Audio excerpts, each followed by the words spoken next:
galactic purr of KKs invites you to Space Cats Happy Hour.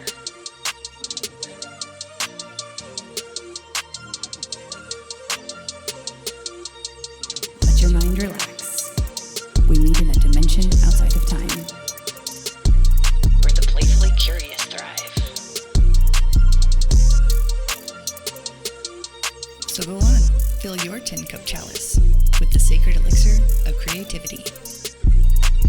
Laugh till you breathe violet flame at the theme's absurdity. And above all, let out your full-throated song with us. Here at Space Cats Happy Hour, with the galactic purr of KKs.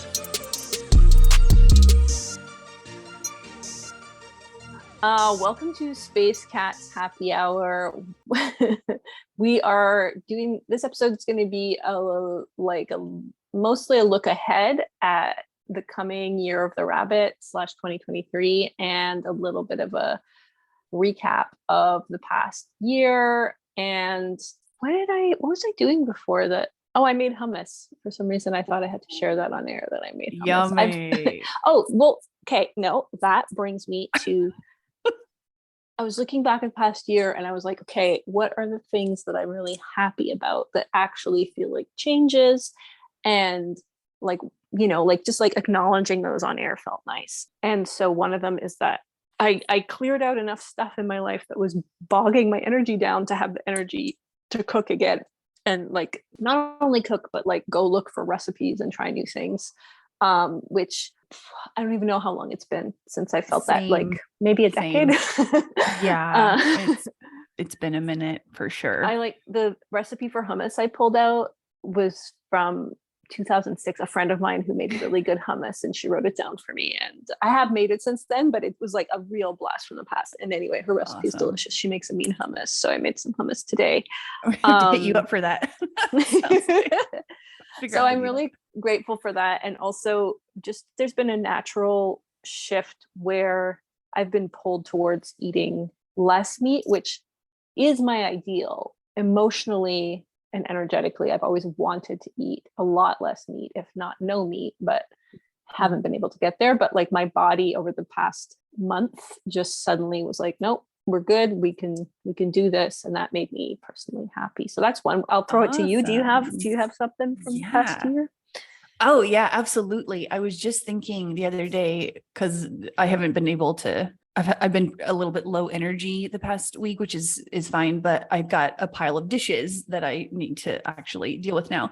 And I totally have a dishwasher in my house, but lately what I've been doing when I need to do dishes is just I call it just having a dishwashing party, instead of my old self would be like, okay, I have to do the dishes. And then it would have this energy around it, because I've lived before without dishwashers. And it's even when you live with a dishwasher, sometimes it's still just I have to do the dish.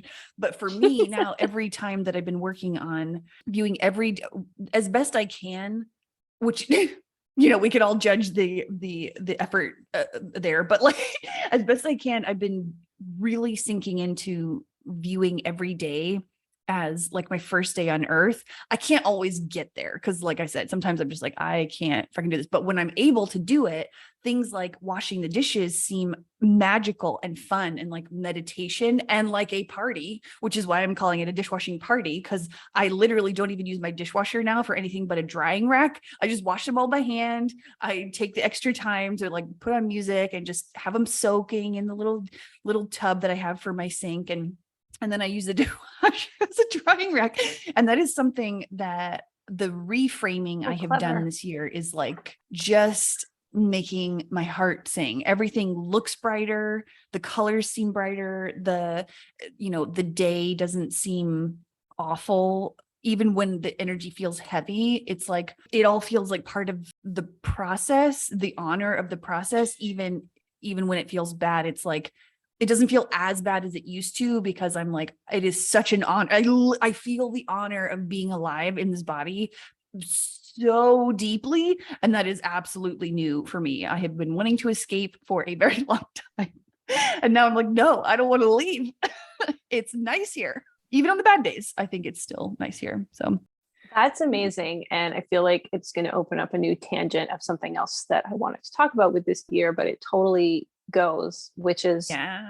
that we both had new birthdays this year. Oh, And perfect. Yes. it just flows with like all the Oracle spread I was doing, and also a story that I wrote in November that involved a dragon meeting his like reincarnation right before he dies. It's this little toddler human. But like, I'm like, oh, just as you were saying this, I was like, right, we had our birthdays. No wonder there's this new energy. All the oracle cards were about like this new energy that's like very fresh, that sees the world in like a new, fresh way. Exactly what you're describing. And I was like, right, of course, because we already had our birthdays, because that part came online kind of before we died. So it was like this interesting crossover of like older parts of us that died or integrated, or however you want to look at it. But love that. So absolutely. you had two new birthdays and I had one. Yeah. So I don't know if we've talked about it in the podcast, but I had a dream. I can't remember. Anyway, I'll just tell it again, skip ahead a few seconds if you've already heard this, but I had a dream. When was that? In September, October? I can't remember. So pretty recently, where I was going to have a new birthday in Scorpio season. And then one of my brothers in the dream had a new birthday on July 9th. And then we figured out that the brother was you, Zadikat.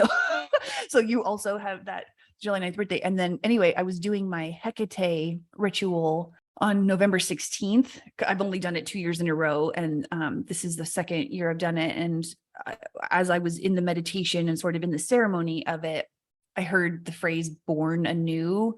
And because I didn't know when in Scorpio season my birthday would be, because the dream didn't give me a date, it was just like, oh, it'll be in Scorpio season. I was like, oh, this is my birthday. And I even claimed it on a timestamp of 11:23, which on a 24-hour clock is 23:23. So you were very helpful in getting me to get that timestamp, because you're like, this is the new phase we're in, is you choose your, yes, there's destiny, blah, blah, blah, but also you get a lot more choice in this new game. And so I claimed that as my birth. So I even have a birth time and I can do a chart for it.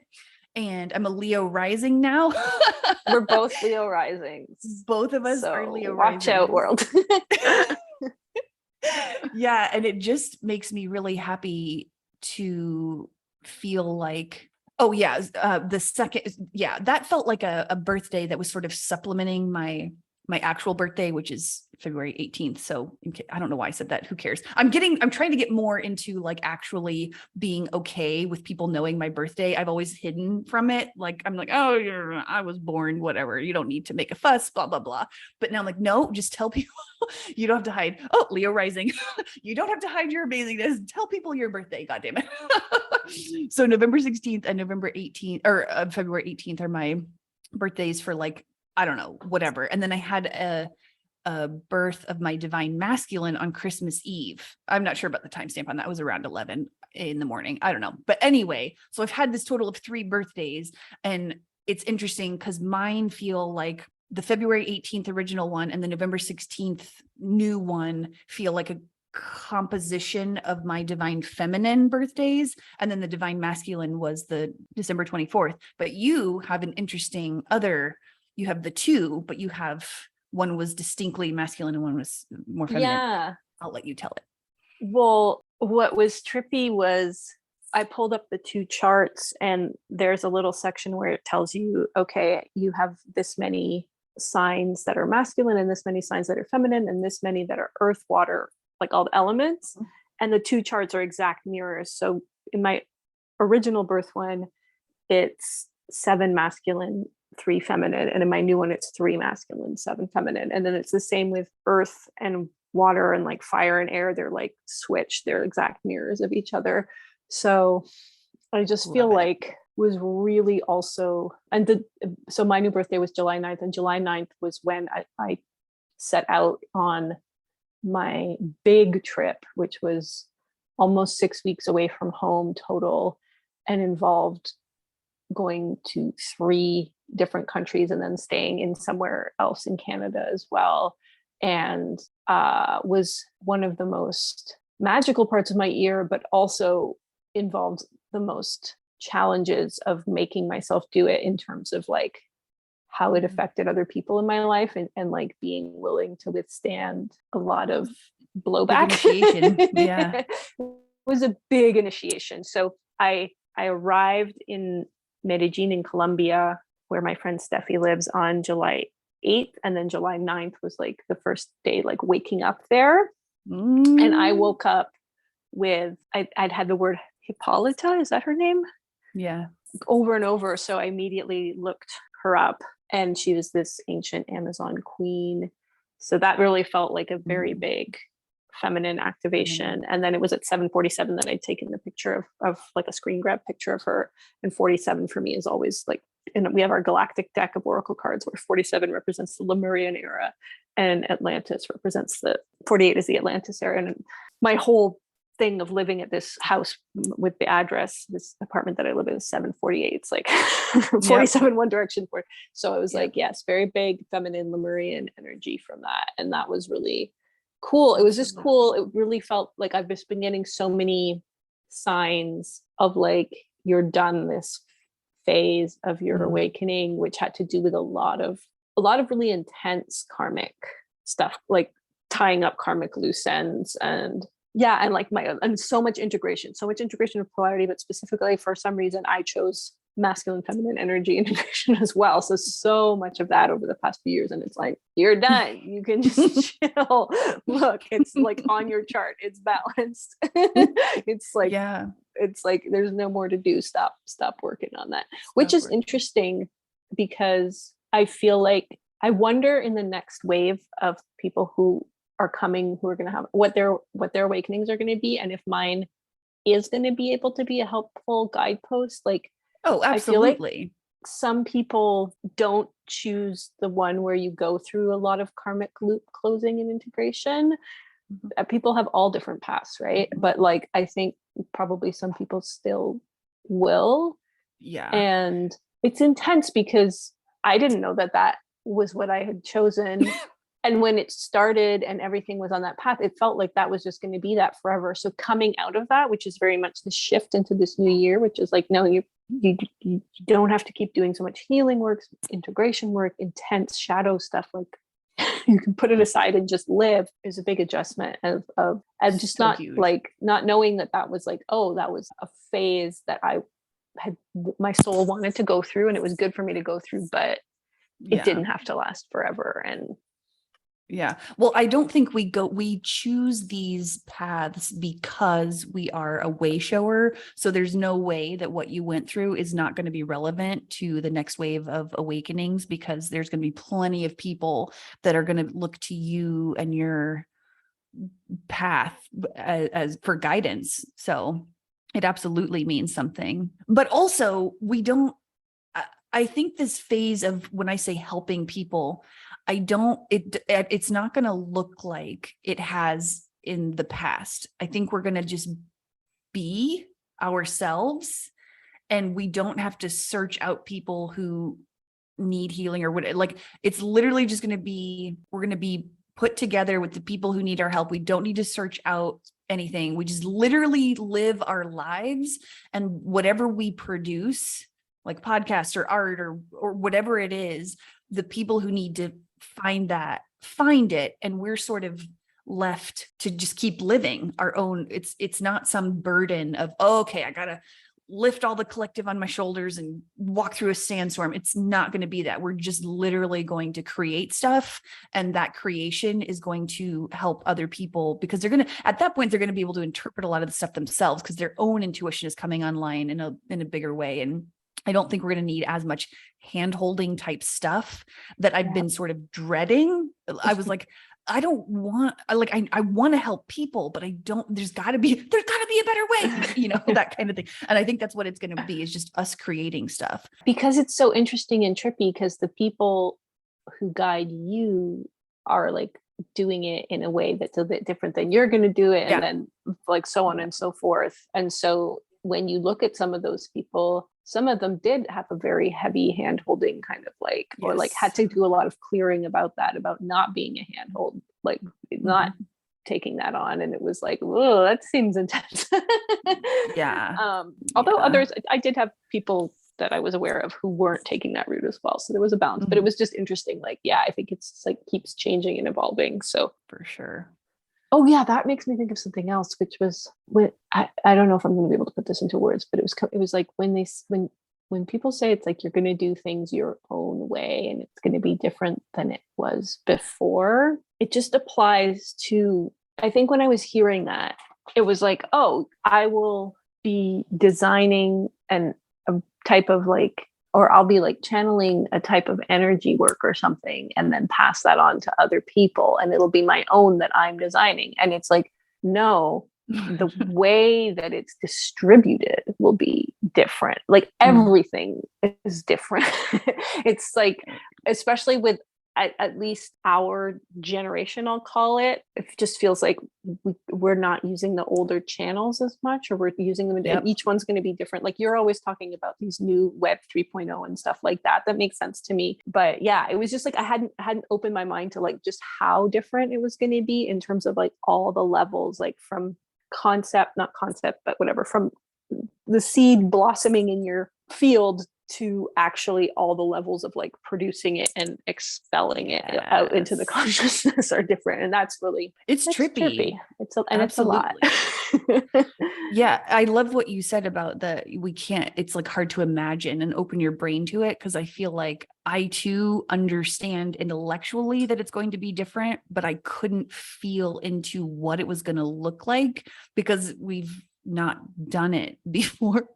And actually, before I forget, today is January 19th for anybody who cares. So we're doing this like Lunar New Year type recording where we look at the year past and then also the year ahead, which is Lunar New Year based. But anyway, I was feeling into the bigness of all this stuff where it doesn't feel like anything we've seen before. And I keep hearing that, like, it's not going to look like anything. We have no idea all this stuff. And I'm like, okay, great. But I feel so old, like everything is, nothing is new under the sun. I'm like, how can it actually be different?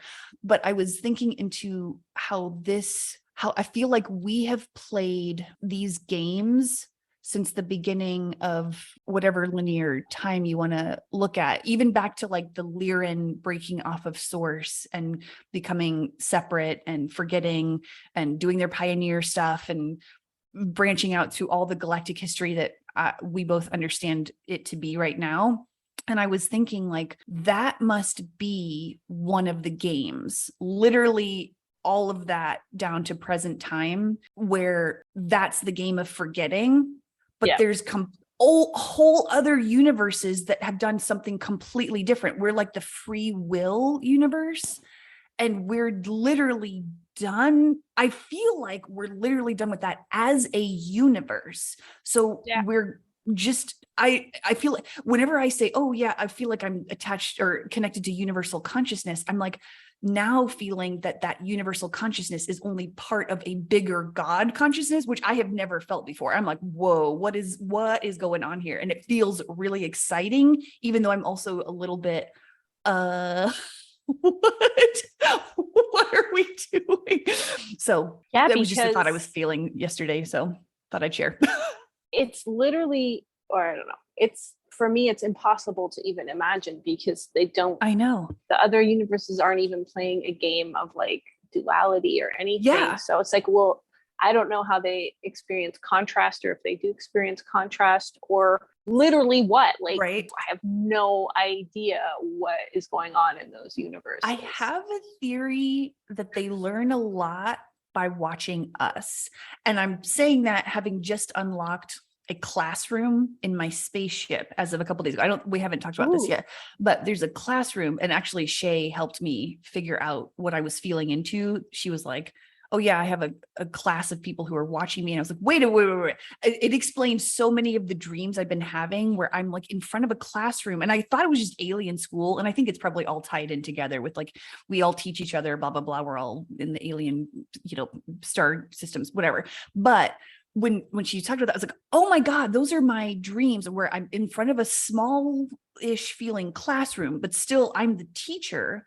And anyway, I feel like there's also like a panel of glass sort of like two-way mirror glass or whatever, where I know I am being observed. I felt this since I was a fucking little kid. Like I knew I was being watched, but I couldn't figure out why. And then as soon as I was like, oh my God, I am the master class. Everyone here watching these screens, my life in this spaceship that is me, is literally just watching how I am a master class in how to handle duality and how to wake up from it. And anyway, they've been probably watching me since, the beginning of this lyric. I just feel like I'm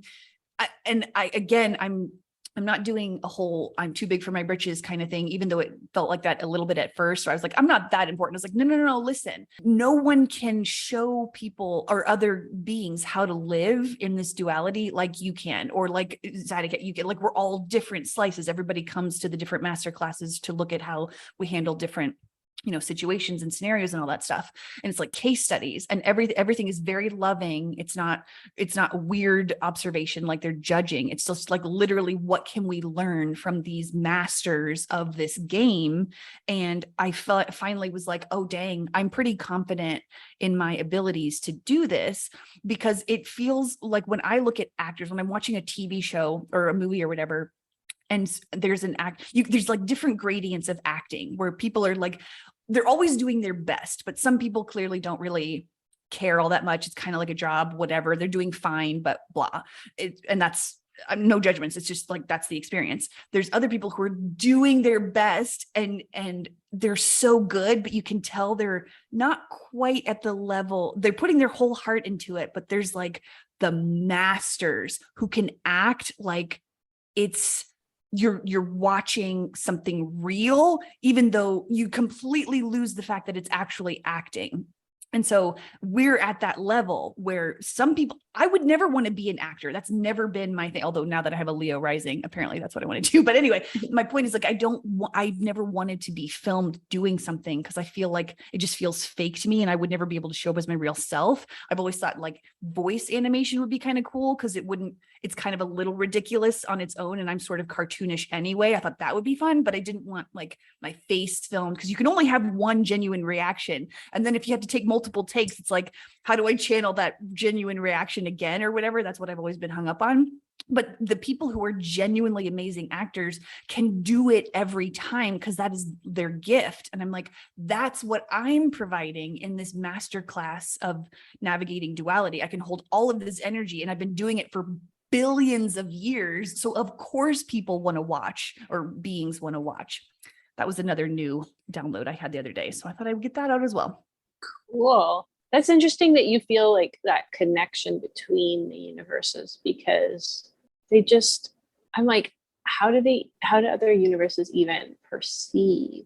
Exactly. And do they have shapes? Do they have color? Anyway, it's just right? like and I think for there to be enough to be, even though it's like, yeah, everything is like a huge whole that is vast but all connected and stuff, but how are they able to tap in and connect and perceive with each other? I think it goes beyond dimensions. I think that's where dimensions start to change their quote unquote definition. I again, it's really hard for me to feel into this because my human brain isn't quite I'm sure my soul understands this, but my human brain is like, help me. But I feel like once you get to God consciousness, that's the dimensions we're working with now, I guess, is like in our universe. We have 15 dimensions. I don't even know. I feel like there's changing amounts of dimensions all the time anyway. But then you get to God consciousness, and then dimensions change after that. And that's what I think that we'll start to learn as a universe. Again, this is going to probably take however many millions or billions still yet of years. I don't know, like in linear time. But at that point, we're not going to give a shit about linear time. It's just all going to be experiences, and it's fine. But we're going to be learning new shit that we just cannot fathom because we've been in this one game for so long, and we know a lot for this game.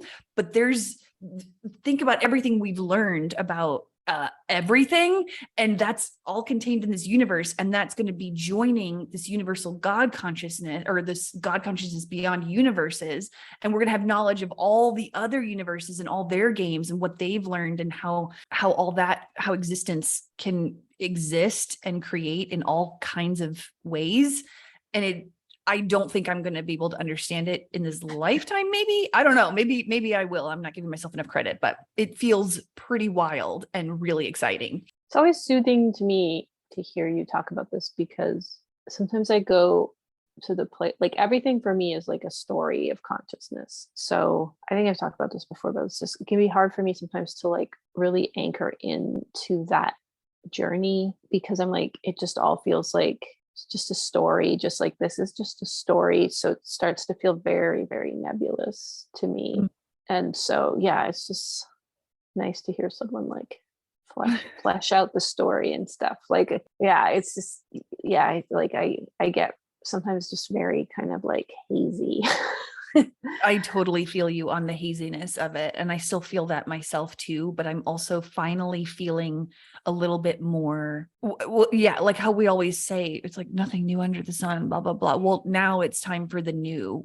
I can't, we've been literally telling the same stories for years and like variations on it. And like we've developed, it's not like we've told the exact same story, but kind of the same story. We're separated from source. And now we're remembering that we're not separated, and there's going to be whole new stories to tell. But it feels like because we've lived the same ones for so long, that's all we can really fathom. And so we're just gradually making new neural pathways for ourselves where we can understand more of the haziness. It was supposed to be hazy, and now it's like we're cutting through that with some new neural pathways. I'm excited for us. Yeah. I don't know how that made me think of the charts again, but yeah, do it. Just, oh yeah, Leo was the one sign that I didn't have any Leo in my previous chart, and now I do. But also my original chart had a lot of fire. There was like a lot of Sagittarius energy, and then now there's so much water, there's so much Cancer energy, and yeah, it's a lot for the Cancer energy to come online. It's tied into the stories of the universe somehow for me, but now I can't remember.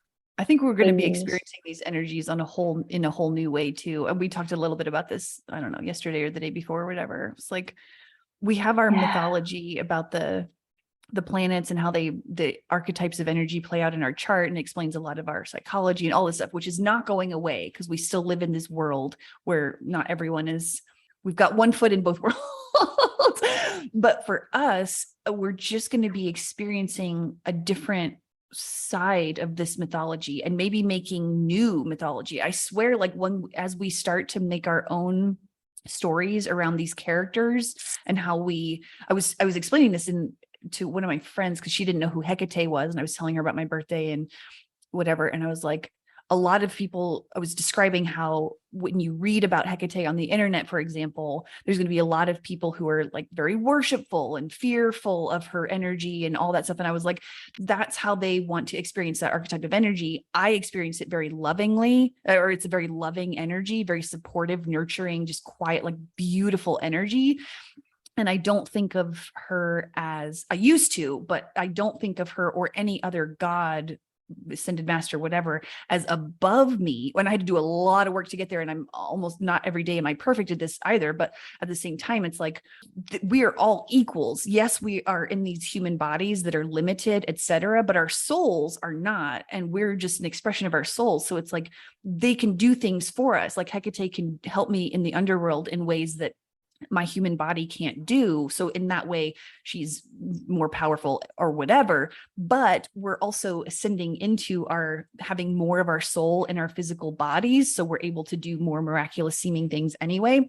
My point is, I don't even know where I'm going with this. Oh yeah. As we come up with, because there's different ways of experiencing these archetypal energies, and we start to make new stories and new myths around these, characters, beings, archetypes, whatever, we're going to be experiencing them in a completely different way than the old game. And I'm excited to see how those stories come out too, because we're developing our own relationships with these energies, and we're going to be explaining them a different way, which opens up philosophy to a whole new level, and religion, not religion, but spirituality and how we view the cosmology. Anyway, like I said, I'm just very excited about this because I can't see the future, but I can see the richness of it. And I'm still pretty I'm really happy that we're moving into that era of the new stories. Oh, and that Babbling. reminds me, I might be just rephrasing stuff that you said, but it was what we were talking about the other day, where it was like, because my awakening at the very beginning, some of the most powerful messages that I was hearing over and over was like, nothing is above you. Don't put any system above you. I was actually kind of resistant to astrology because I was like, oh, that's like an old system. It doesn't apply. So it took me a while to be like, oh, okay. It was actually through you where I was finally like, oh, I'm seeing value in this. Like the way you talked about it was like, okay, yes, this is helpful. And this is like, and it's that like free will versus like predestined fate, and how they're ultimately, it doesn't matter, they're the same thing. So you just like live with both of them. But what was feeling with these multiple birthdays is that it's like that bridging thing where we're shifting from that older model, like you said, with where the archetypes are very fixed behind the astrology or whatever the systems, the mythologies, and the astrology is like very, it has its worn grooves and stuff, into like, oh, you can have multiple birthdays, so you can just take another birthday and take this stuff. You're like, oh, I want Leo in my chart. It's like, here's a birthday, now you have Leo rising. And it's like more malleable, but not to the point. So because I came to that message so early on, I think because in other incarnations I had gone so hard into free will choice, and it was kind of not pleasurable. Like I'd done it in ways that weren't pleasurable because I like went so deep into that end of the spectrum. They're like, well, I think you'll enjoy having more of a balance in this experience of consciousness. So, you know, I had to come back to it because I was still like, as soon as I heard like you have the ultimate free choice, I was like, right. And then it like became this huge burden on my shoulders, and it was like, I have to be like, my little avatar has to be making all the decisions and always taking command of my reality at all times, and I must like be the master of everything. And it was like really stressing me out. And then I also couldn't understand when sometimes I would be like, nope, this is going to happen, and it would. And then other times, and I was like, what am I doing wrong? What am I doing? And I would spiral out. And it was again through you, and like becoming more at ease with astrology and being like, oh, there are things, like there's a path, and I'm at this point in the path, and I'm at this point in the path, and this has been like like designed by my soul in advance or whatever.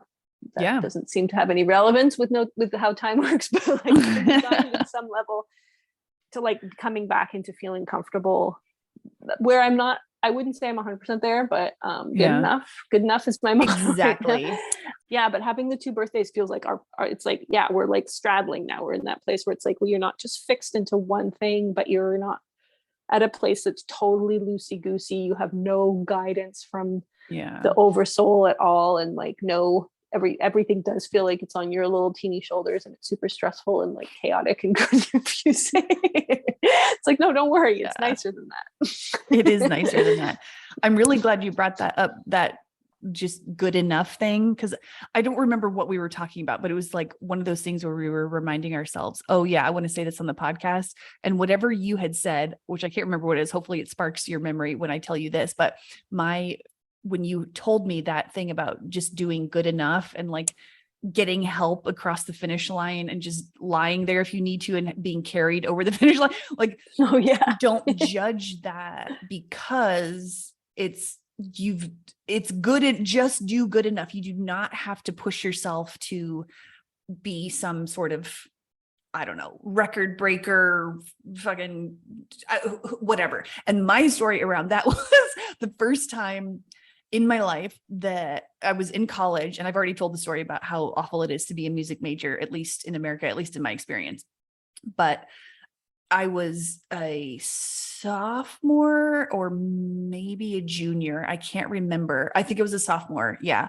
And there was a class I had to take for my music major, and I was absolutely terrible at it. It was sightseeing. There was a bunch of things that I was absolutely terrible at that I had to take. But in this particular case, it was called sight singing. And you had to, look at a piece of music and sing it, or at least do the notes or whatever. I am not good at that. I'm just not, I can hear something and play it or sing it, but the notes are sometimes hard for me to like hit with my voice. I'm like, okay, I know this is a C, but where is that in my vocal cords? I can't, it doesn't translate very well. Some people are great at it and that's awesome, but we ended up calling that class sight screaming because we couldn't, a lot of us were just terrible at it. Anyway, my point is I was like desperate. Until that point in my life, I'd been like an A or maybe some B's in my report cards, like all throughout my life. It was just like, you have to be an A student, blah, blah, blah. Same. I'm not special. A lot of us have had this, but in my class, that was the first time I prayed for a D- because that was the lowest you could get without failing. I was like, if I just get a D-, I will be, it's like D for diploma, people. I just need my diploma. I need to get out of here. This is a terrible. Anyway, I ended up getting I think I got like a C+ or something, which is still terrible, but way better than what I was actually praying for. And I was like, just do good enough to get through this class. I was so burned out. I was like, if I can get my effort to up to a D- level, which is literally the bare minimum, I just needed to channel that feeling a little bit more, especially in these final days of the countdown where Capricorn season has felt like 3 months in a trench coat. I can't with how slow time is right now since Christmas. I'm like, I can't do it. So yes, please help me over the finish line. I am tired and I am done. I will take my D-. Well, there's a few things. One of the things with the over the finish line was that it was like the image was like, it felt like a big angel came and dragged you over the finish line and you felt bad. And it's like, that angel is you. You could walk into that, you could switch bodies. Like it's like, it's still all you. Yep. When you get help from the collective or when you give help from it's you giving to you, giving back to you. So it's like, if that part of your brain that feels like you need to be doing something, like needs that feeling, then know that it's still like you helping you. Although if you feel better to be like, take it off your shoulders and it's like, it's not me, you can also be like, yeah, it's not little avatar you. It's a nice, powerful outside force beyond little avatar you. And that's nice too.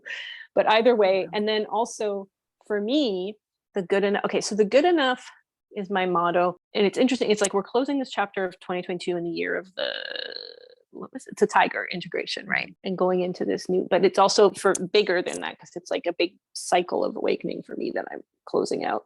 And the good enough is what I tell myself to like help myself stop working on things. But for me, it goes way beyond actually good enough, because it's like, you can have failed. Like maybe you had a bunch of things you wanted to do during this period. And some of them, it helps me to think in percentages. So some of them, and you wanted to try to get 100% through some karmic things, and some of them you got 70, and some of them you got 40, and some of them you got 1%, and maybe some you just completely couldn't do it, and it still doesn't matter. Yep. That's the beauty of the predestined fate part. It's just like, no, you're still allowed to move out of this phase. Yep. And like, just like have nice things happen and like wonderful things happen in your life, and be in the like, and be at peace with yourself and just relax. Like you don't like it, you don't even have to get a D-. You can have like, and like, that's part of it. Like maybe part of it was to just actually be like, whoa, pooch that one. And like, who cares? Yes. I also have an interesting thing where if I work on something quickly, I'm actually very comfortable in good enough energy. Like I'm not, it's like the longer I spend on something, that's when my perfectionism takes over, which is anyway, just something interesting. If I like pop something out quickly, and with my creative process, it's really become apparent. I used to operate creatively in a place where things did not take a long time, because I was doing like articles and stuff like that, so a lot shorter. And then as soon as I was writing that novel, it was like, holy perfectionism. Anyway. I don't know if that's like a manifesting generator thing too. Maybe. I think we're learning a lot more about not operating in the mental space, because that's what it sounds like we were, but we all of us were doing that. I mean, but I am also finding it easier to just, I haven't worked on very many things because I have basically been on the couch or in bed for what feels like 3 years. But the few things that I've started working on in the past few months, where like the Rat King Oracle, or even editing, episodes or any of this stuff, it's like, do it quickly, because the more you think about it or try to edit it before it comes out or whatever it is, if I'm writing or something, it's like, that's not the way it works anymore.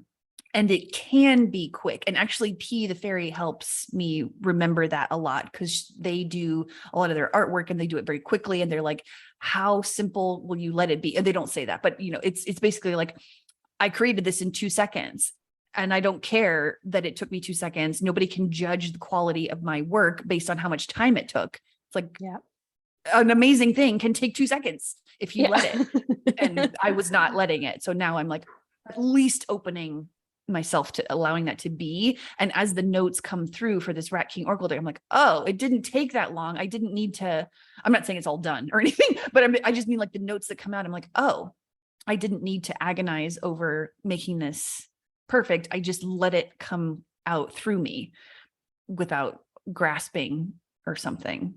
Anyway, my point is, I understand what you're saying. No, yeah. I've been working on this drawing and I feel like it's just a channel, an outlet to let my perfectionist go, because I've never spent so much time on a drawing and I keep redoing parts of it. Mhm. But it's like, I've just decided, I was like, yeah, that's because I need somewhere to put my perfectionist energy. I'm going to put it into this drawing that like has no impact on anything. So it's like, I love it. Just channel into that drawing. I feel like this Capricorn season in particular was very much about reframing defeat. Well, one, it was about saying no, because it's like, time's up. We're moving into a new chapter. Get rid of your karmic baggage or close out the cycles, whatever the fuck. And even if, like you said, even if you pooched it or whatever, it's like, you're literally done with it. Just say, let yourself off the hook and move forward, because nice things are going to happen regardless of what a piece of shit you think you are, because you're not. But anyway, so this has been very much a no season, like learning how to say no when before you weren't comfortable, and also reframing defeat. And I'm pretty sure it was like the mega retrograde, like Mars being the driving, it's kind of like the perfectionism in a certain way. At least that's how I think of it, but I don't know that everyone would say that. But anyway, Mars retrograde, Mercury retrograde in this Capricorn season is very much just like, you don't have to attach yourself to the old definition of defeat. What even is that anyway? We don't really, just because you think you're defeated, maybe you are, maybe that's the feeling, but your soul is here just experiencing stuff. So just reframe it in that way of, I'm having an experience and I'm the only person who judges it as good or bad or defeat or not. And things can come out of the ruins. Like maybe you've had tower moments and your whole life is like, what the fuck right now, which is part of this awakening stuff where all of us are losing a lot of shit that we've had, but we need to, so the new better stuff can come in. So again, that's reframing defeat. Like if you've done something, or if you've lost something, or something fell through, or whatever happened, it's like, build from the ruins and build something better. That's not defeat at all, but it can feel like it in the moment. Yeah, it was a big year. Like looking back, you did this huge move, this huge unplugging from the grid. It was incredible. And we both traveled together. Yeah. And so fun. I traveled so much. I've traveled, I don't know, one of the most travelful years since I was like a little kid when my parents would bring me around. But I think as an adult, it's definitely the most I've ever traveled in a year. It's incredible. And then cool. I launched the Mara and the Bad Wolf, the children's book. I finally launched the fundraiser for the illustrations, and now the illustrations are coming, and like had some big relationship changes and stuff. The density that has been cleared is pretty incredible. Oh, so that brings me to transition. Right. So I'm also just grateful I'm going to get to stop talking so much about integration and the year of integration and integrating dualities and polarities and masculine and feminine. I'm like very tired of that topic. But yeah, 2022, as I've said a million times, for me was always integrating dualities, polarities, integrating and balancing and like harmonizing. I was looking ahead. I was like, okay, 2023, what does that number bring up. And then it's like, okay, well, there's like 23 pairs of chromosomes. And that really felt that twin energy too of the chromosomes. Mhm. So a lot of twin coming in, but also stuff related to our genes changing and our DNA and stuff like that. That feels like a theme or like an energetic theme or some kind of something with this year that's going to be at the very least felt internally and energetically. If not, we'll see it play out externally. I don't know. And then 24, I got as far as 2024. And 24, I was like, okay, there's 24 hours in a day, and the 24 is like the midnight hour. So it's like really, that's the point of like the big change in before the new day of that one feels more collective. And of course that goes along, ties up with like everybody's astrological predictions and stuff for that for that year, because it's like it's the year of the dragon too. 2024 is yes. The year of the dragon. And also the year of the rabbit. I forget, I don't think we've talked about this on air, but when I briefly back a couple of months ago felt into the energy of the rabbit, it was very fast. It was things multiplying and proliferating very quickly. Like rabbits do. I did see the luck aspect, like the rabbit's paw. And I can't remember, there was something else now I can't remember, but I remember once you were saying, because the ending number is 3, and you were thinking about the divine creations or something, like, you know, those, anyway, I'll let you, it sparked something. Yes, because when you move from the duality into the Trinity is like the whole, it's like more of a unified whole. Yes. Going from that too. So that very, thank you, that too. That definitely rings true. It's definitely going to be the transits that everyone is talking about right now for those energies that are shifting are Saturn moving into Aquarius and Pluto moving into, Saturn is moving into Pisces and Pluto is moving into Aquarius. And Saturn in Pisces, Saturn spends about 2.5 to 3 years in each sign. So it'll be there through 2025, but it's really good for the arts. So I remember we talked about this a little bit off air, but just to put it on the podcast, it's like Saturn is, you know, reality and Pisces is imagination. So it's where those two meet. It's like what can you imagine and bring out into reality in a very smooth and flowing way? Because you've already worked on the foundations with Saturn and Capricorn and Aquarius, both the signs it rules. It's like very serious things happen while Saturn is in its ruled, you know, signs, not all serious, but you know what I mean? It's very like, let's do work. And then now with Saturn into Pisces, it's like, we've done the work. So now we can literally just be a clear channel for imagination to come out. So Lord of the Rings was published while Saturn was in Pisces. World of Warcraft came out, and just all these amazing, creative, cultural milestone creations. So that's going to be I'm so excited what we can imagine and just bring out. And it feels like very easy. It feels like a very easy flow. It doesn't feel like there's a lot of blockages around one, either getting it out, period. Whereas before we'd been like, oh, should I do it? And like talked ourselves out of it. It's like, no, it's coming out regardless. You're going to just need to channel it out. And also there's a lot of support there for so Pluto in Aquarius is very much new technology stuff, like the AI. We're going to be talking about AI for 20 years, maybe even more, but it's going to go. So we get a taste of Pluto in Aquarius this year. It's like only it moves there in March. It might be there through May, I think. And then it goes back into Capricorn. So we will be doing some review of those old power structures. Things will start to fall again. Some of the remaining institutions and systems and stuff, those will really be bringing it down. Well, Pluto goes back into Capricorn, but then it is fully in Aquarius from 2024 till like 2041 or something like that. Oh, wow. So we're getting a taste of the technological advances. Yeah. A taste of the technological advances, including, I think, stuff with gene stuff like chromosome, like all the things you're talking about. It's like we're going to have medical advances and be able to, you know, there's shadow and light sides to all this stuff. But when I feel into the shadow stuff of this, it doesn't feel permanent. It feels like an exploration. It doesn't feel like a separate world necessarily. It's just like we sort of split off and play out both things. But then it's like, I don't think it's separate. I think we are all together, and we literally, it's like the universe is going up into the God consciousness regardless. And I don't think things can operate in that duality at all. So we're all just kind of, I mean, maybe we go to it, like if you want to play out the duality game, maybe you go to a different universe. I don't really know, but I feel like we're just done with that in whatever ways.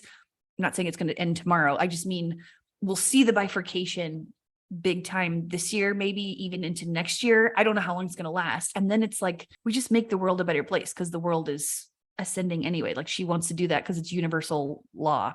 So anyway, it does feel really creative to me. It feels really like that 3 energy. The 3 is collaboration, creativity, communication, just stuff that's we're getting out and having some fun.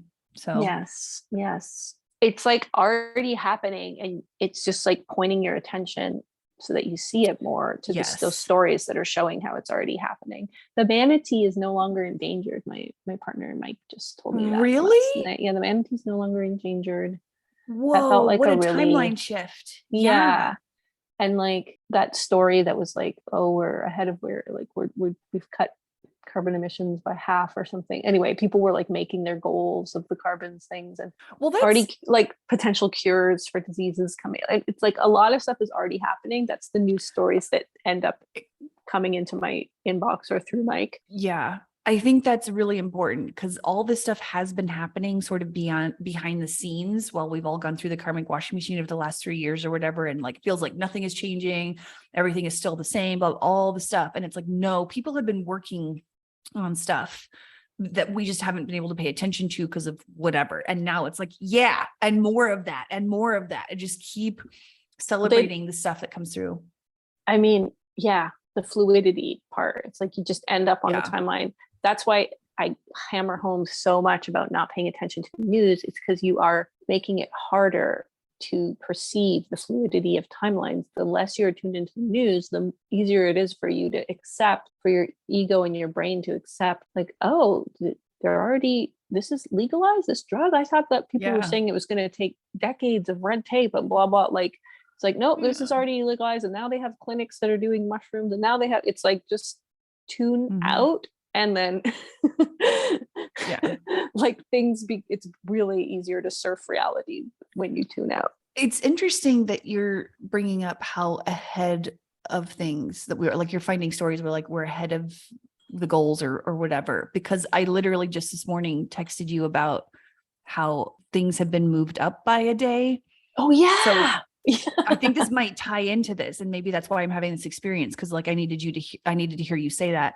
But my energy in my back is activating about that. Oh, okay. So yeah, just for backstory for people listening, I started noticing this in December when Mercury was supposed to station retrograde on the 29th, but everybody started talking about it on the 28th. And I was like, okay, maybe I just made a mistake. I don't know. Like that's weird, but whatever. I'll just let it go. And then the same thing happened with Mars stationing direct in January. It was supposed to station on the 13th. And it happened on the 12th. And I was like, what?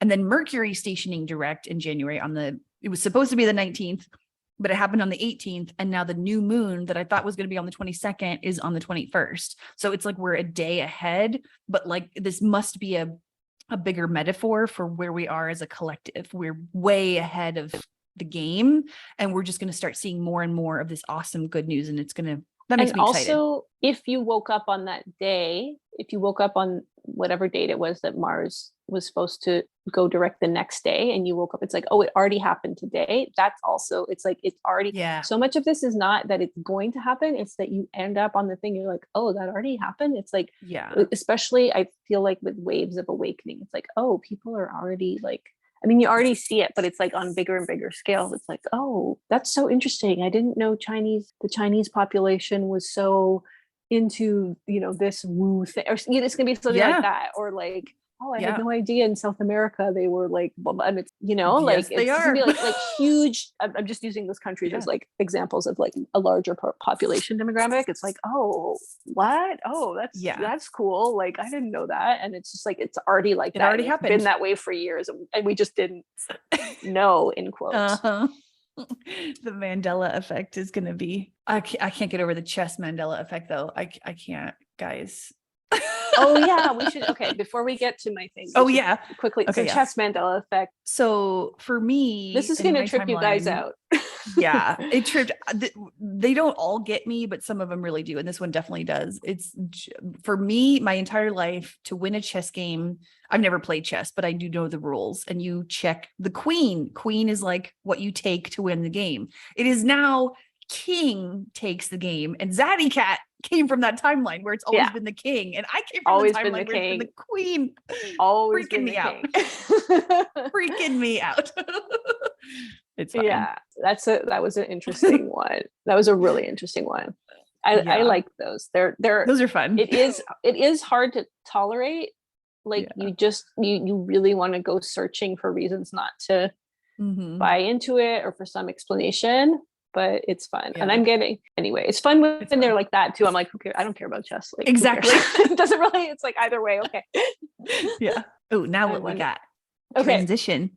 So for Christmas, Mike got me this huge collected book of, it's interesting, 32, that's 23 backwards, of bedtime stories. And that just set off a whole chain reaction when I noticed that. But so I was like, okay, this is for like the next year or so. This is going to give me, because that's what I did back in December 2021, was I got my very first ever children's book that I cut up and turned into oracle cards. And the reason I cut it up was because it had gorgeous images with these like poem stories that were absolutely atrocious in their messages. And I was like, I love these images so much, but I don't want to. Anyway, so there's some of that in this book too, which is why I bring it up. Some of the stories were like, oh, God. But then images, if you tell them backwards, they're good stories, which is also interesting of like, it's already happened working back. Anyway. As like a guiding theme. Anyway, so I thought I would just flip through and do a quick live oracle reading of I'm so excited. Year, see what comes up. Okay, so first one, The Taxi That Hurried. Okay. This was actually this is one that I actually like read the story because I was like, what is the moral of this story? And the story, it was really good that the taxi hurried. Okay. And like, because it made it through traffic and stuff. Oh God. Well, let's get into the message. Well, I don't know. Or not. Okay. I think it's interesting because the rabbit year does feel quite fast. That's right. But he's in a yellow cab, and I've been getting this traffic light thing. Okay, let me just get out of the mental space and into my space where it says no parking, and there's a little cat on the street too for some reason, which is interesting. We do have this green bus in the background, so we've got green lights. So, and she's wearing green, but she has a red coat, so she's like decked out in traffic colors. Yeah, there's a lot of, but because there's like a lot of yellow. Okay, so it feels like there's going to be an energy of quickness to 2023, and it can create a false sense of urgency to respond quickly. I think things will like maybe naturally happen on the faster side of things, but then the yellow is like, okay, slow down, pause. You don't have to make your decisions, like snap decisions, everything. You can take your time. There's no rush to like match the pace, the external pace. You can keep your own internal pace that feels comfortable, but it does feel like externally things might happen quite fast, and there might be a fast feeling. I already said to this year, it feels like there's a fast feeling. And so it's a really friendly image. I don't think that hurrying or rushing, like moving quickly, it doesn't feel like that's bad. Yeah. It's just that it's like, you don't have to. Yeah, you don't have to keep up with a sense of pressure because there's all that green in the back, which is interesting. It's kind of going in the other direction as the taxi. Yeah, and they've got their red belongings. So that cat is just getting to me too. Oh, interesting. It's on page 111 too. Oh my God. There you go. Okay, 111. They're going into, so there's different timelines. Yeah, again, it's like no stress. Also, if you're in a taxi cab that's doing the hurrying for you, what do? You sit back along for the and ride. let it do its thing, right? You're just along for the ride as well. Okay, that's what's coming through for that one. I'm going to do another blue. That might be more, that came through first, so it might be more in the coming months that we start to feel that. That feels about right from whatever. Oh, this one's hilarious. This is a story called Daddies. It's all about amazing the things that the daddies do. Moving right into my traffic light thing. Okay, so I'll just stop and explain the traffic light. So it was part of my oracle reading that was like, there was a lot of stuff about the death and rebirth of our inner mouse, which paralleled your Rat King oracle deck stuff. So for me, it was showing up as this mouse, a recurring mouse that like was kind of a self-perception of the mouse about their fears and their nervousness that was weighing heavily on them. And that part of the mouse died. And then there were two new mice that were reborn, and one of them was this fairy godmother mouse who was wearing like a fur coat and like extremely abundant, like, don't worry, your needs are covered, your wants are covered. And then the other one was this mouse who was like dressed like a drag musketeer with these sexy thigh-high boots, and he was wearing the colors of the traffic light, the yellow. And it was like that part of you that, you know, fearful and worried and stuff, that is like now your grounded intuition, and you don't have to like stress about it. You can just follow your inner traffic light and trust it. And even if it's like, oh, well, this feels like I'm too worried, it's like, okay, so you're too worried, so follow that, you know, that kind of thing. So that's the traffic light. So what do we have here? Here's a traffic cop. And oh, look at that. Daddies are policemen too. So this might, okay, there's a couple of things. So when I see police, it's often about policing myself, but this might also be, again, a more loving way to look at our inner police. And look, there's a green light It's here green. too. Yeah. So he's like, all good. It's raining. Bright is interesting. It's been raining here. It's been raining so much, and I don't know if maybe this is going to be a very rainy Feels year, like it to me. and we just need that. It's going to like flush some stuff. Okay, I was just going to say, totally amped up. It's like Yeah. pouring on the windows right now, beating down as I said that. Okay. It felt like a flush last night too. I was like, we're in major flushing, but it feels gentle at least. I don't know. And then keep right. Again, yeah, this is about masculine, right? Our daddies, our inner daddies, the right side of the body is the masculine. So yeah, for me, it feels like a more healthy relationship with maybe a bit of a more authoritarian part of our masculine energy that we have some baggage around because of how we've perceived it and played it out in this universe where it can be very damaging. But it's like we're on friendly terms with that part of ourselves. It's done. Yeah. We're done the integrating, so we can just we're good. Listen to our inner cop. Green light. Green light, exactly. And then we've got daddies are sailors dressed in blue. This is awesome. Yeah, it's so fun. I love children's books, and I love interpreting them as oracle cards. It's like the most fun thing I could have ever conceived of. So perfect. You know what? This is interesting because I had the three colors of the traffic lights, but blue keeps coming up as well. Maybe you can help me. It's like this fourth color. Yeah. That daddies are dressed in blue. I don't know if that's literally. No, I was just like, they're actual sailors too. So it feels like ocean is very like Piscean and more rain, like Cancerian, Piscean type stuff. It might also just be more of that getting at ease with masculine energy, like blue as like a masculine. Mm-hmm. Oh yeah, good point. Good point. Yeah. And you're right though. It does feel like a fourth color. As soon as you said that, I was like, why is that exactly what it feels like? Even though I couldn't tell you exactly why. Yeah. It's like your traffic light has a fourth color and it's blue. Okay, I'm going to leave that for a second. Just look at other aspects of this. So there's three of them. So we've got that. Number three again. Number three. The ocean is green. So that's the ocean. Okay. There's a ship on it. Oh, got it. I don't know where I thought they were, but I thought that was grass. No, I got it. So that's a go for like big journeys. Ooh, I love this. I'll take it. And yeah, it feels like, I don't know, this could be travel energy or big moves and across oceans, right? I'm just looking to see. So camp, this image. It's very campy. It's really amazing. What are they looking at? Are those clocks or are those, what are they? Yeah, those are like steering apparatuses, but they're very much, that's a good point. They're very much like steering the ship. I'm going to need to sit with the blue a little bit more. I'm going to keep going. I might get more input on it from other things. Okay, we're going to keep going.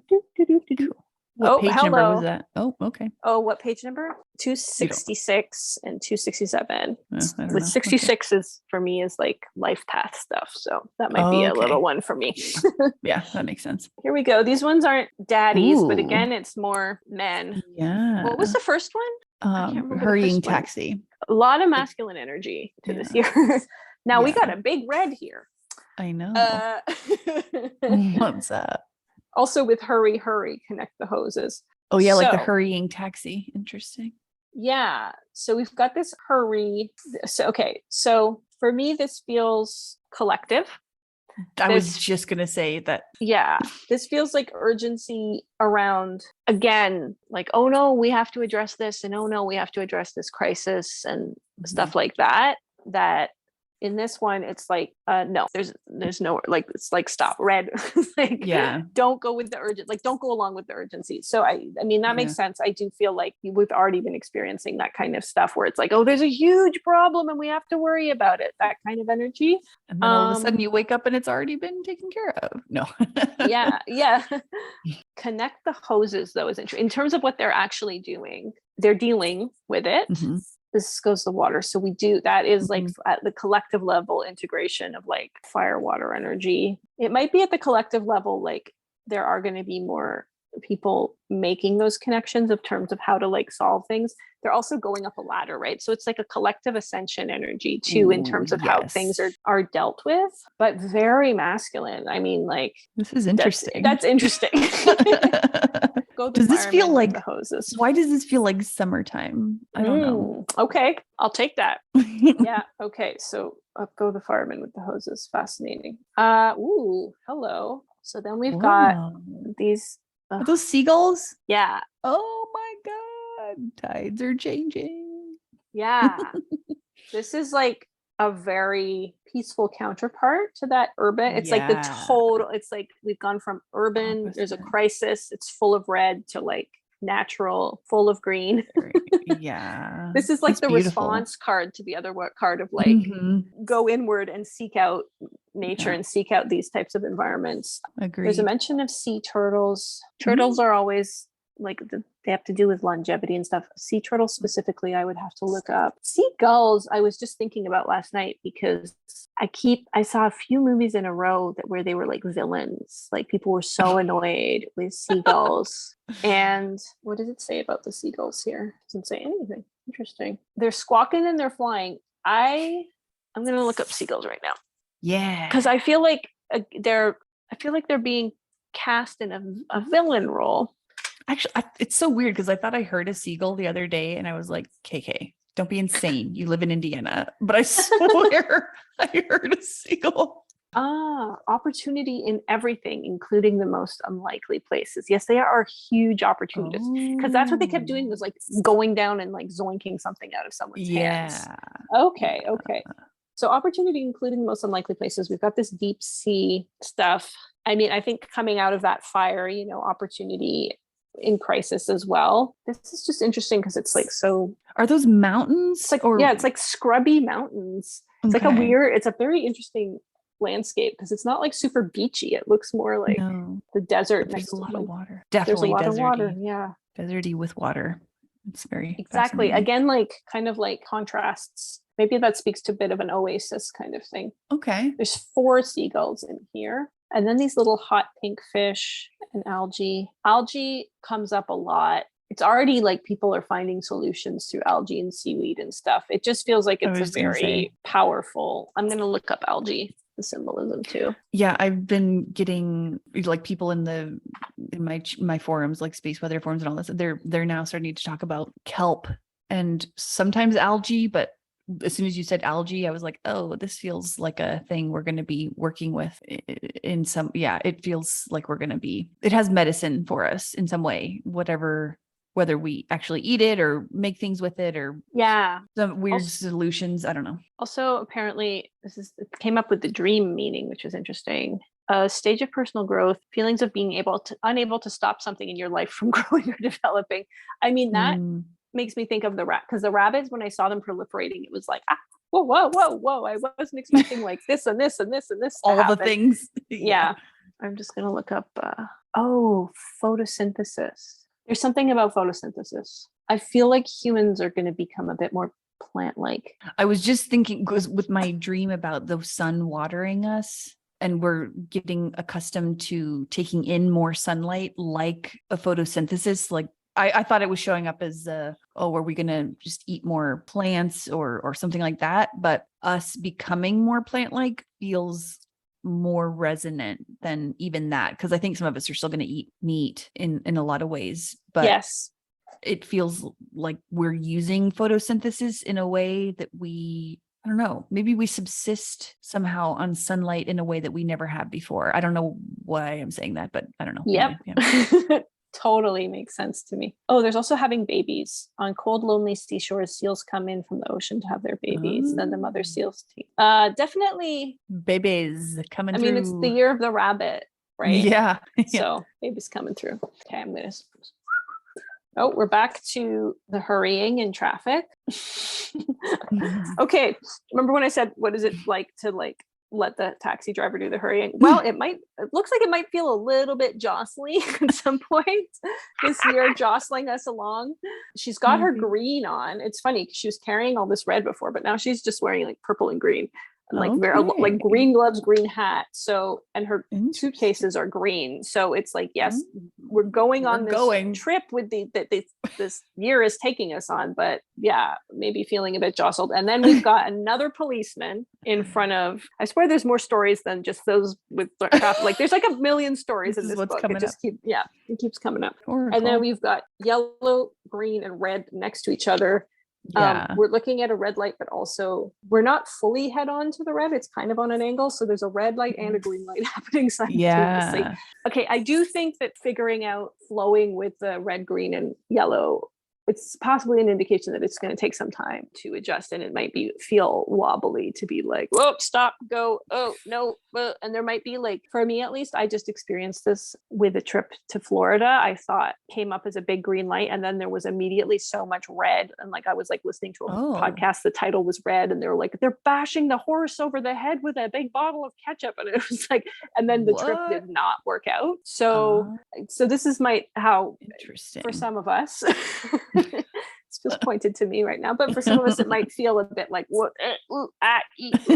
yeah, right now he's telling them to stop, right? So it's like there's a lot of conflicting. It's like she's all in green racing ahead, and then that policeman is like, everybody stop. So getting to know our inner traffic light might take some time, and to like feel comfortable, or at least getting to feel comfortable with how you jump from one thing to timeline to another, and I thought this was giving me the sign, but no, it's not, and that kind of stuff, and like just be like, okay, whatever. Yeah.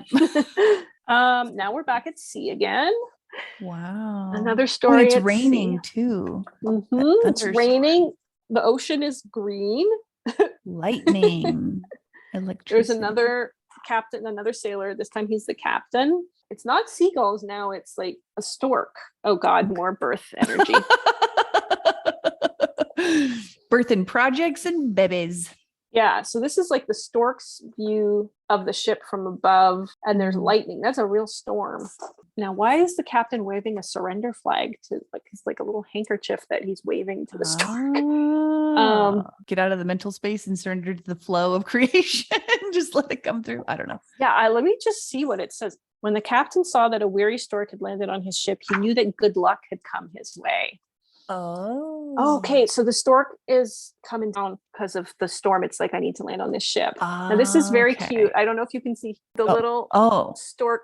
It says he gave he's got his little chair. A wicker store to nest in and rest in, and he sent him French croissants and yellow tomatoes. This is all yellow. So this is interesting. Yellow tomatoes and yellow, instead of red tomatoes, they're yellow. So it's not like a full stop. It's like contemplating. But when you're contemplating, you're very kindly treated and being like pampered. One day the stork flew away, and the captain wished him a safe journey. And then it goes on to the jungles. Wow. With mentions of pink cockatoos and baboons and monkeys. So he's actually wishing him a safe journey here. That's really sweet. And this actually feels really good, because it feels like whatever storms we come across in all this jostling, if we pause in our yellow, just be like, hey, I'm going to take a break here. So good pampering type things will come for us. Like yes, somebody's going to take care of things for you, or whatever it shows up as. I'll take fucking French croissant. Well, we're like, you identify with a storkiness. Yeah. So it's like a part of your journey where you're like, I'm so tired. I need to rest. This is a big journey that you're on this year. It's like, I'm so tired. I need to rest. This feels crazy. And it's like, yeah, rest, chill out, consider, slow down, have some croissants. It's so cute. It's just silliness. Yeah. And then he's like waving it on its way. Again, more masculine energy. It's like very supportive. Yes. The masculine energy is like, it's taking care of a lot of stuff. It feels like at the human level, it feels like more divine masculine, like coming in to like take care of shit and like deal with shit and like help out with shit. I think the blue was literally that masculine. It's like, if you're looking at the traffic light and you're having, it's like, allow the masculine to help you navigate your traffic light. So that's really beautiful. Oh yeah, I know what I was going to say. The only image we've seen so far that didn't have a man in it was the nature one. So I wonder if the feminine energy is going to be really more felt at the natural level, and like references to like animals, mother animals and stuff. So, and then we come to this. Yay, this is so cute. I'm not familiar with the story, and I had not seen this illustration yet. It's a little lion cub and a leopard. Okay. This is actually really funny. I don't know if this is like a story about a lion cub's adventure. Lion cub's busy day. Will you play with me, lion cub? Asked a leopard stretched out in a tree branch. The leopard was in the middle of an enormous yawn. Not today. I'm terribly tired. Maybe tomorrow. Okay. First of all, his busy day involves trying to get animals to play with him. So it's like busyness is like playing. So much cat energy again. This Lyran Syrian stuff. I've been getting so many cat syncs. This is interesting, like cross species of feline collaboration, like not collaboration, but like, because it won't play. Yeah, that makes sense. But like encounters. Okay, so our little young part that's coming online that wants to play. This is a feminine. Okay, I felt like she had with an older feminine. There's still more. I think it's what I didn't want to hear is what it's telling me, because I'm so tired. Yeah. It's just going to keep going for a while. I know it's going to keep going for a while. The masculine, feminine, like harmonizing. But like, she's resting. He wants to play. Not today, but maybe tomorrow. I'm terribly tired. Okay. She looks relaxed. So those waves of feminine energy that come in. Yeah. Nobody wants to hear this. But like she's just chilling. She's taking a nap. And it's like plenty of green energy too, and supportive tree energy. So these waves, just to be clear about what I was actually saying, and I didn't finish, like went off on another tangent, but the waves that we felt of like this like super fatigue, it kind of like takes all of your energy out of you, and you can be a tendency to like feel really apathetic and hopeless about everything, and why bother? That doesn't feel like where she's at. She's just kind of napping. Yeah, I don't know if you feel into I'm not always good at feeling into what part of the year, but this sort of feels like intermittent. Yeah. Like throughout the year, we're just going to get these waves. I think it ties into that traffic light thing too, where the whole year is going to be tuning into your inner traffic light and being like, there might be some jostling, things might be moving quickly outside, but if you need to take a nap, fucking take a nap. And I think you're right with the good vibes on this, like not being slammed into exhaustion. It's like, we've had a few years of being slammed into exhaustion. So now it's like, oh, I feel that. Before I get slammed, let me take a nap. Like we've kind of gotten into flow with, it's not going to take us out. Yes. Green light on naps.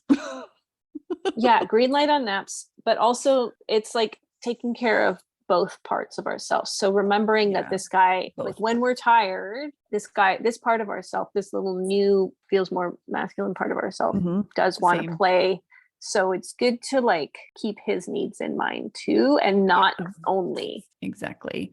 Because she's even saying like, okay, it's like how you talk, or I don't know, how I talk to my inner child, where I'm like, I know I want to do some things, but also today we're going to do that in a minute. And also that structure, my friend always, I have a friend who expressed this, and I admire, like she'll put a cap on how long she spends in certain energies. She'll be like, okay, excellent. I know I'm going through a big emotional wave right now, but you can have like 3 days and then we have to move on from this. So that kind of thing to like make sure this little one is also taken care of. Yeah. And like, look, she's very taken care of. Like she's just in her tree, you know? Yeah. Oh, he's so cute. His little He tail. is so cute. And this is really fun. This is fun. Oh, I'm so excited. This one came out. Ooh. This story is called The Animal Orchestra. Amazing. Oh my God. Talk about interspecies encounters and collaboration. I don't know if the Lyran stuff came through especially hard for me, especially strong, because like I feel so connected to Lyran feline energy and Syrian. But here we've got all sorts of animals. And okay, this almost feels like not the last, but maybe the next to last image. Yeah. Predominant yellow. So I would say not in a space of like stopping or hurrying. It's just kind of like hang out in the music.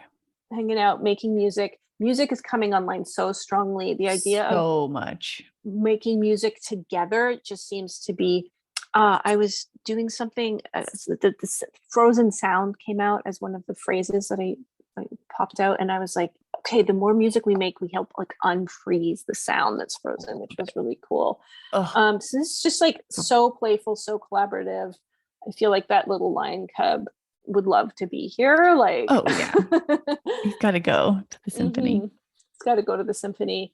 We do have some animals wearing green. This little fox is wearing green, so trickstery, playful. A big buffalo type animal is wearing green. Those are very steady. They have like a super steady, like no matter what, everything's going to be fine energy. Our monkey is in red. For me, that's like a little bit of like a ease up on the monkey mind stuff. Oh, good call. I like that there's like a Scottish wolf with bagpipes. Is so that's incredible. Cute. Oh my God. A lot of seal energy. And that was also the seal, the mother seal giving birth. Seals definitely represent abundance. Let me look up seals really quickly. Seals always have such a feminine energy to me. Finding happiness in your everyday life, whimsy, playfulness, joyful disposition. Yep. There's a lot of that in here.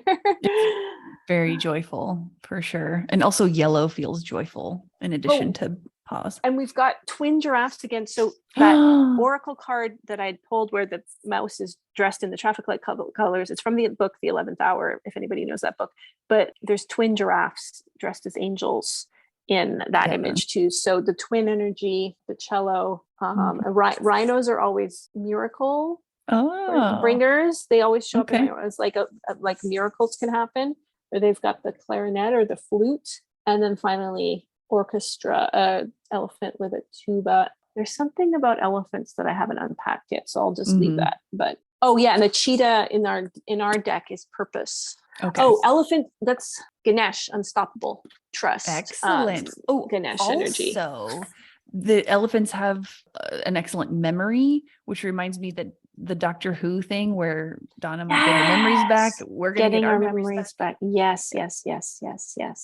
Oh, this is just such a fun image. It feels like it's this whole part started with the stork sitting down in that yellow, and it's like still in these parts where we're taking these pauses. It's like maybe we'll take a pause and we'll have some croissants on a ship that someone will kindly pamper us. Maybe we'll take a pause and we'll take a nap and we'll say, I don't want to play today, but tomorrow. Maybe we'll take a pause and we'll do this kind of stuff, right? All of that. Music. Oh, Toodles. We got Toodles. Yes, Toodle going off the rails. And he is. Is he? Off. Okay. Getting red flags. Okay, so this is interesting to me. This guy looks like the Monopoly man. This story about a little train that enjoyed going off the rails. I'll just show you. This is what Toodles looks like when he's going off the rails. Butterflies. He's having the best time of his life. He's just doing his own thing. But the whole story is about how he shouldn't go off the rails and how he's retrained not. And that's the way they train him, is in this part. They put up all these red flags. I love how the Monopoly guy is in black and white too, where it like has no color. There's no substance. It's just an old ashy story. It starts with Toodle saying, I'll go another way. Ooh. He turned to the left, up came another waving red flag. Went to the right, there was another waving red flag.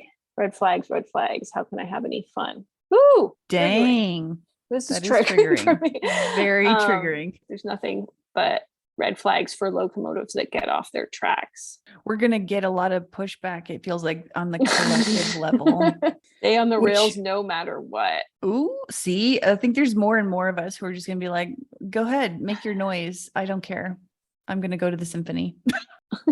Hooray for Toodle the Flyer. I don't know. This one really, it had me wondering if, I guess these are society's red flags. I guess you're right. Okay. I think you just nailed it. It's like your own red flags versus the collective's red flags. Oh, wow. You just helped me with something that, because I've been going through it with this red traffic light thing. Yeah. Yes. 100%. You totally nailed it.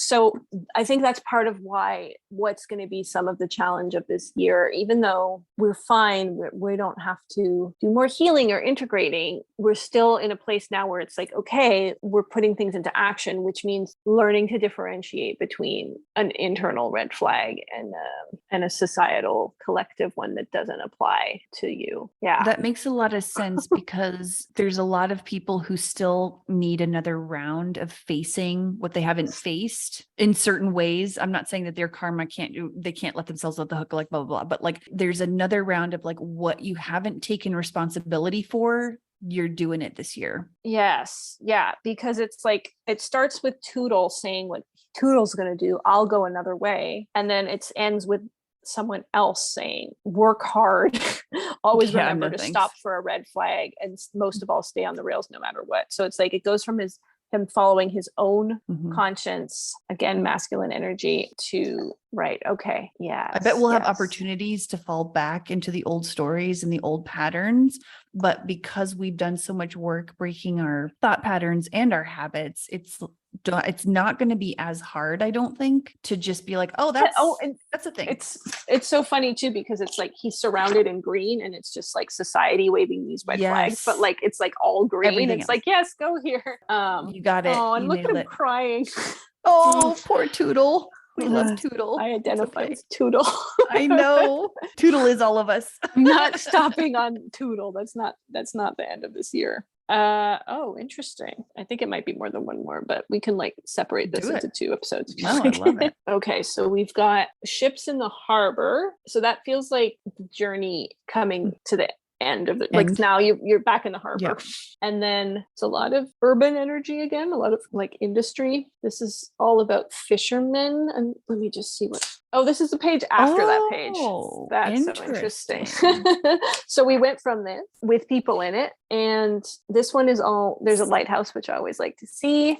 A nice guidepost, and this is like day at the beach. Green this one is very hustle bustle, and this one has some hustle bustle, but there's a lot more playfulness, like people playing in the sand and swimming, but there's a lot of fishing. So it's like a lot of la récolte, harvest energy, harvesting the catch. Let me just see what it says. Lighthouses warn boats of danger. They help to make our seashores safe. These are good places for boats and ships to anchor safely. Okay, so it's going to be a big journey, feeling like you're stopping and starting, and like it feels hectic, feeling rushed along by external events. It feels like it's going to be a pretty intense year.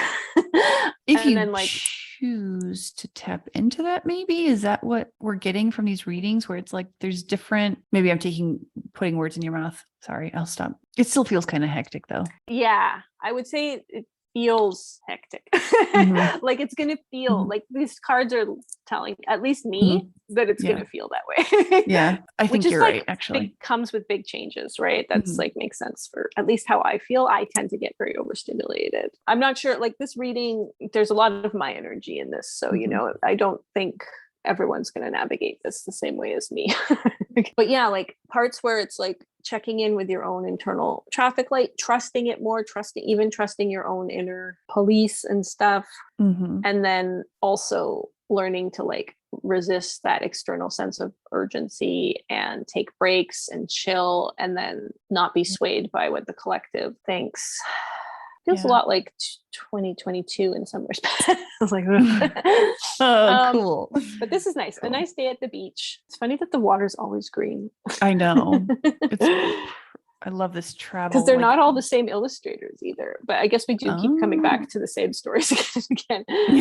This is really a cool chill one. So it's like, okay, harbored, the hustle bustle of harboring into this new place, and then you can chill out and like reap your harvest of fish and do fun things and adventure. It's interesting that you said it feels like 2022 in a lot of ways, because as soon as you said that, I was like, oh, it makes sense, the energy, because we're still moving forward, but there's still some shit to clean up. And then we really start to see some very interesting shifts in 2024. Yeah. The next one that came out, it's interesting because these are all pink and purple. So we've stopped with the traffic lights. Yeah. And they're going back to the firehouse after it's like fire's out, we're done. So that's interesting. Full moon to that one. There's also always these cats on the street, which is like the cat energy is just like this cat is just like watching things happen. Like that's like a little inner observer, I guess. Little feline observer. So this is just like, okay, the fire stuff over. The next one I got after that was more a train and more like traffic stuff, but it was like now the train, at least the train's going. Yeah, it's like they're waiting for the train to pass and there's all this stuff, like a big hay bale. So maybe fall energy on this? Yeah, maybe. Yeah, well, it's like the fruit stand too, right? It's on the other side of the tracks. First came the big black engine puffing and chuffing, then came the boxcars. So it's like still Jesus Christ. The circus? Oh my God. Oh, this is the one about the caboose. It's about a little caboose that helps the train. How does this? I'm just trying to feel into, because this felt like it was like closing out the chapters of the fire story, and this feels like it's closing out the Tootle story. It's chugging along. Yeah, this feels like a bit more waiting energy. Yeah. Of like when the train is on the tracks, when it's not off the rails and it's on the rails, we all have to stop. And like wait for it to go by before we can resume. But then is talking that the about Norway flag? Yes. Interesting. I'm not good with flag. There's 3 flags there. Is that the United States? Yes. And then the green and 2 stars, I don't know what that is. I don't know what that is either, but I feel like that other one is Norway, or at least it reminds me of the Norwegian flag. And I had a dream a few months ago that was specifically about Denmark, I think, even though I have no idea why I had that impression. I was like, I think we're in Denmark. Even though that's very interesting. Well, we've got this again. So now it's like nations coming together with animals again. Coming together energy. Okay. A lot of masculine energy, but we do finally have some women. Yay. But what this feels like when you get the horse. So there was all that waiting, right? Yeah. And now these horses they're they're doing stuff. And it's like, I know like circuses, whatever, I'm not an advocate of animals in circuses, but like this, it's like a very like, you got clowns, like it's like the energy of the circus is quite strong. Like, so what what does a circus evoke, right? And like there's so much horse energy here. How many horses are there in this image? And like how many white horses? 1, 2, 3, 4, 5, 6, 7 white horses. Circus is such a huge sink for me lately. That's just such major energy right now. It's just a lot of a lot of zest and zeal and like leaping and jumping and like doing all these like incredible feats, right? So it's that there's a lot of momentum. I just want to look up what that flag is. Green flag, 2 yellow stars. And then the next one is the last one and it's fast. Okay. But I don't know if it's like maybe made up. But it's a green flag. So it's like go, go, go. Go, go, go. Let me just see. Oh, they're called the Liberty horses. So yeah, they're called the Liberty horses. Okay, so a lot of a sense of freedom and like just like showing off almost energy. Yeah. With that kind of like take things too seriously clown there as well. Oh, we got last one.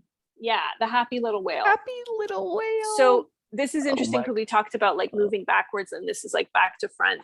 Actually, let me just see. So this was the story that upset me the most because it's about a little whale that gets separated from its family. It's like caught in a net. It's like weeping, taken to an aquarium to perform. And then it just learns to like love that new life. It's like the message of the story. So I was like, I was reading it. I was getting so upset. And then Mike's like, you just tell the story backwards. And he's like, look, the whale is happy. It's performing. And then it gets to a point where it's like, maybe I'm not that happy right now. And then it's like, what's happening? And then it gets dragged back out. And then it's like, oh, you're dragged out to the sea with your family once again. So we're starting at the end, which is the beginning, where the whale is like back with its family. Wow. And That super feels- joyful. That is It was fascinating. seven. Oh, well, I guess there's more back there. This is But just like there were fascinating. 7 white horses, there's 7 Wow. main whales. in Well, this. 2023 is the 7-year. Yes, So that yes. makes sense. Totally. And this references the deep blue sea. She lived out in the deep blue sea, which for whales is a very fine place to be. So That feels good. That Yes. feels really, really good. that's so I funny. love This is it. what happens to me, by the way, everybody just witnessed. When I do my things for the year, I'm constantly getting triggered because I'll pull cards. I'll be seeing a card and I'm like, fuck off. Constantly being like, so we went through our tootle and our hecticness. Wow. I That would was say cool. this year compared to last year, though, like the images for last year were very calm, most of them, because there was like a stillness to them. And like Your face. it's like, yeah, it just, there's a big contrast between, like, I'll just show you a couple.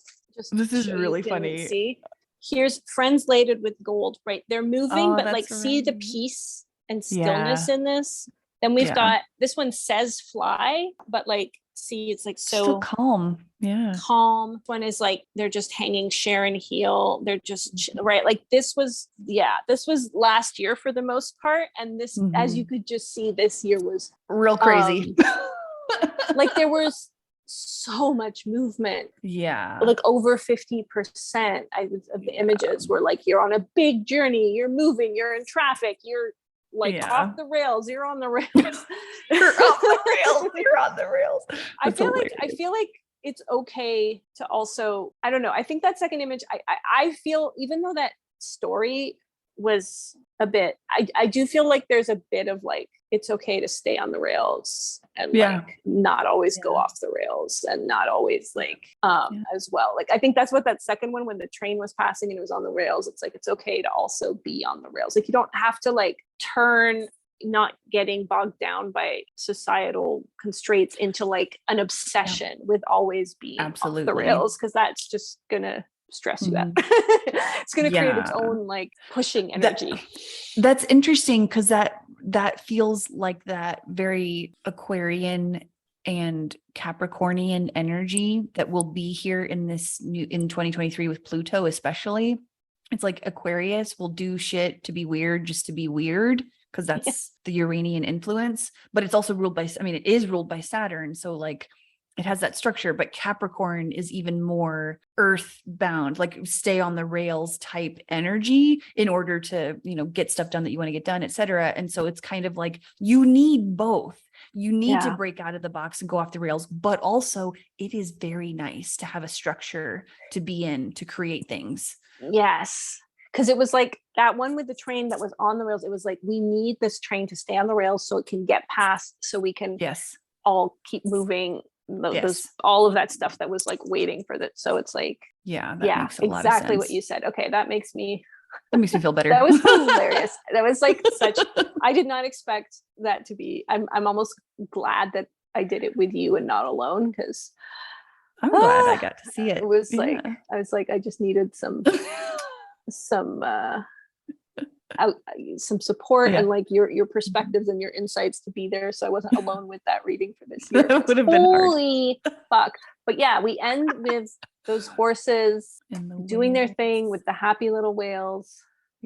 Please pay attention to those yellow pages for your own well-being. I'm speaking to myself. Me too. Take those friggin' pauses to slow down and stuff and enjoy life. Yeah, it's pretty, I hadn't thought, like, how this stop-start energy, all the things that we're going through, that we've been through, and I'm just like, is it actually happening this year? Because everyone's like, we're about to be shot out of a cannon, and I'm like, I know, but also I'm so traumatized by the stop-start energy of the last 3 years that I'm like, is it? But then I was thinking about this new moon in Aquarius, which the moon and the sun both are it's like how we view the world as well as how we feel our way through the world. And both the moon and the sun have just passed, or maybe right now are on top of Pluto, which is in Capricorn. So they're moving into Aquarius. And it's like that last swipe past the underworld where it's like, okay, everything is closing in this Capricorn season. Everything is closing. We're now into a literal fresh start that is very Uranian, very lightning, very rabbit energy. And I was like, as soon as I saw that transit, I was like, you know what? Now I'm actually believing the being shot out of a cannon. I'm like, oh, we're definitely being shot out of the underworld. Like, here we go. I feel the fastness, but I loved how those images answered themselves though. It's like we went from the little lion was like, will someone play with me? The next one was like, yes, there's a whole orchestra here you can hang out with and make music and be silly with. And it was like, it's like, oh, there's a big fire that's being dealt with, and it's like now the fire's like literally it's like now the fire is over and it's been dealt with and we could just go back to it's like, oh, you're in the middle of a huge journey. It's like now you're safe in the harbor. So it was very much like the counterpart, like, no, you open the part that's going to be like raw, but it's closing in the same year, which is interesting. That's very interesting. That feels very good. I remembered one last thing about rabbit year is that we're moving from a carnivore tiger to a herbivore rabbit year. So that's interesting. So much good stuff in this oracle reading. I'm gonna have to go take a nap doing after that. That was like, I was just gonna say, I'm sweating, like stress sweat from where that took me. That was a lot. You did a lot of work in terms of my goals too for the year. It's like, yeah, I'm excited for us. It's do the rails serve you? Are the rails serving you, or are they simply externally imposed by society? Sometimes they're imposed by society, but they're also serving you. Yep, there you go. It's okay. It's okay. Don't have to be so hard on yourself. I love our podcast. It has so many good messages, so much wisdoms. I don't know how long that was, but goddamn, it was perfect. It was perfect. It was like over 2 hours. That's okay. We can make it 2. We'll do your oracle reading at the end or something, or like a second part. I feel like that would work well. Happy 2023. Happy year of the rabbit incoming. Get ready. Get ready, I guess. Yeah, that's it. My God, this one feels like at the end of the year, we're going to have some stories to tell. I think you're right. All right. So long, fellow space kittens. Talk soon. Bye.